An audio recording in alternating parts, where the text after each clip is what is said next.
Vamos retornar ao verão europeu de 1939.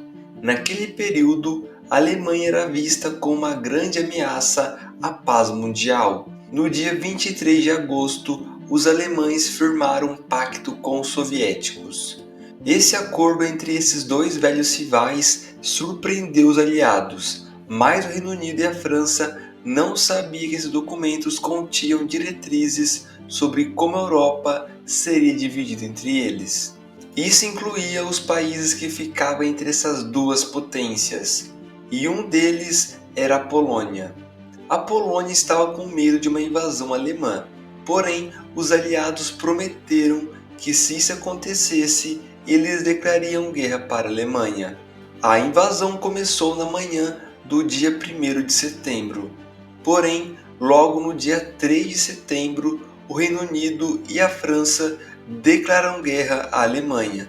Mas nada de significativo ocorreu, apenas uma pequena invasão na província de Surrey, sem uma grande ofensiva para deter os alemães. Quando o Reino Unido e a França declararam guerra à Alemanha, tanto os poloneses quanto os oficiais do governo ficaram animados, esperando um grande apoio de seus aliados. Nas ruas, houve demonstrações espontâneas de apoio aos franceses e também aos britânicos. Algumas pessoas acreditavam que o novo conflito em duas frentes iria forçar a Alemanha a retirar parte de suas tropas. Porém, nada significativo aconteceu. Uma das principais razões pode ter sido a falta de preparo. Nem a França nem o Reino Unido estavam prontos para o conflito iminente e não estavam ansiosos para enfrentar uma outra guerra. Antes disso, houve acordos entre Alemanha, Reino Unido, França e Itália que permitiram a anexação alemã dos Sudetos, na parte ocidental da Tchecoslováquia, aonde cerca de 3 milhões de pessoas na área dos Sudetos era de origem alemã. Já em maio de 1938, ficou conhecido que um plano havia sido feito para a ocupação inteira da Tchecoslováquia. A França e a Grã-Bretanha não se sentiram prontas para defender a Tchecoslováquia. Contudo, estavam determinadas a evitar um conflito militar com a Alemanha a qualquer custo. Após esse episódio, os oficiais alemães duvidaram da coragem de Chamberlain, que era o primeiro-ministro britânico, no qual acreditavam que ele não iria à guerra na defesa da Polônia, o que levou a Alemanha a lançar uma grande ofensiva no leste. Neste momento, a Alemanha apostou que os aliados não declarariam guerra e, mesmo se fizesse, esperava que não atacassem. E foi exatamente isso que ocorreu.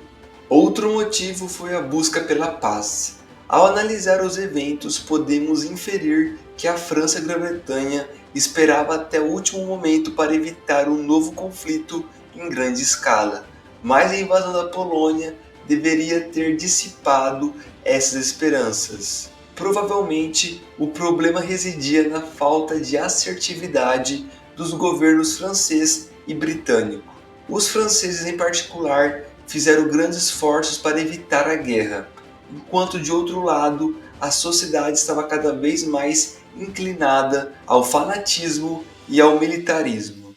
As lembranças da Primeira Guerra Mundial, dos sofrimentos prolongados da França durante o conflito e o impacto econômico devastador, juntamente com a hesitação do governo em aproveitar uma oportunidade crucial para derrotar a Alemanha no início da guerra, tornaram a França uma vítima alguns meses depois. As primeiras semanas poderiam ter alterado completamente o curso da história. Entretanto, o momento crucial escapou e a Polônia não conseguiu enfrentar seus poderosos adversários. No mês de setembro, tornou-se evidente que os exércitos poloneses estavam sofrendo graves derrotas e que os alemães logo poderiam direcionar suas forças superiores para o oeste, despertando o temor da superioridade alemã em armamento e também aviação.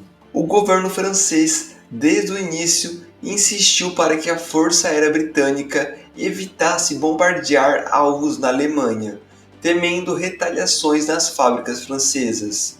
Essa decisão equivocada afetou significativamente a moral dos soldados em ambos os lados, projetando a França como uma nação fraca e desprovida de iniciativa aos olhos das autoridades alemãs. Essa situação gerou algumas piadas sobre o exército francês, mas essas piadas não refletem a verdade.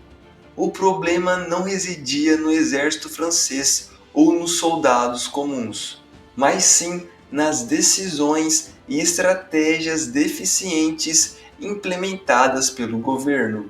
Os aliados consideravam uma insanidade a Alemanha atacar a França, considerando seu forte aliado, o Reino Unido. A França, com seu poderoso exército e as robustas fortificações na linha de frente, optou por defender seu próprio território em vez de lançar um ataque direto à Alemanha. Isso, em parte, subestimou a Alemanha. Mesmo com uma possível ofensiva mal preparada, os aliados teriam uma vantagem considerável sobre os alemães. Na frente ocidental, a Alemanha tinha apenas 23 divisões, enquanto os aliados possuíam 110. Além disso, as divisões alemãs estavam mal equipadas em comparação com a da Polônia, e os franceses superavam os alemães em artilharia por uma margem de 4-1, com os alemães mal tendo aviões naquela área. Um general alemão afirmou que a Alemanha teria sido facilmente derrotada em 1939 se os aliados tivessem ajudado os poloneses. A maior parte dos recursos, incluindo as unidades mecanizadas e a Luftwaffe, foi empregada na Polônia. Se a Alemanha não caiu em 1939, foi principalmente devido à inatividade das aproximadamente 110 divisões francesas e britânicas na frente ocidental, enquanto enfrentavam apenas 23 divisões alemãs. Outro general alemão sugeriu que se os franceses tivessem lançado um ataque com toda a sua força em setembro de 1939, o exército alemão teria resistido apenas por 1 ou 2 semanas. Na época, tanto a França quanto a Grã-Bretanha eram potências coloniais poderosas. Enfrentar duas das nações mais poderosas do mundo parecia uma estratégia arriscada. Além disso, os aliados viam a União Soviética como uma ameaça significativa para a Alemanha. Antes impensável devido às diferenças ideológicas e ao ódio entre esses regimes, um pacto de não agressão tornou-se uma realidade após o acordo com os soviéticos, alterando drasticamente a perspectiva do cenário político. Os britânicos e os franceses realmente foram surpreendidos, mas mesmo assim tentaram buscar a paz. Enviaram um ultimato à Alemanha e esperaram pela resposta. Porém, depois da devastadora Primeira Guerra Mundial, tanto a Grã-Bretanha quanto a França mantiveram-se em tempos de paz, com todo o seu equipamento guardado. Levaram semanas para que a França mobilizasse sua artilharia. Os britânicos, por exemplo, tinham recebido novos aviões Spitfires para substituir a linha antiga, mas ainda não havia feito a troca, pois a guerra não parecia iminente. Parecia que eles não previam outro conflito mundial e estavam focados apenas na defesa. Quando finalmente conseguiram se organizar, perceberam que nenhum de seus aviões conseguia alcançar a Polônia sem precisar reabastecer. Depois que os soviéticos invadiram pelo leste, ficou evidente que defender a Polônia era impossível. A França então se preparou para invadir a região do Sarre, na Alemanha, mas seus comandantes acreditavam que a guerra seria semelhante à Primeira Guerra Mundial, com forças estacionárias. Eles realmente invadiram essa região, mas de forma tímida, sem a intenção de travar uma guerra em grande escala, e a ofensiva não atingiu seu objetivo. Depois que a Polônia caiu, as tropas alemãs reforçaram a linha de frente e obrigaram os franceses a recuar para suas posições defensivas iniciais. Eles nunca mais atacaram e, após 8 meses, a França foi invadida pela Alemanha, capitulando em apenas 46 dias. E bom, entusiastas, chegamos ao final do nosso vídeo. Se você curte esse conteúdo, já conto com seu like e a sua inscrição para assim estar apoiando o nosso canal. Tenha aí uma ótima semana e nos vemos nas próximas aventuras históricas.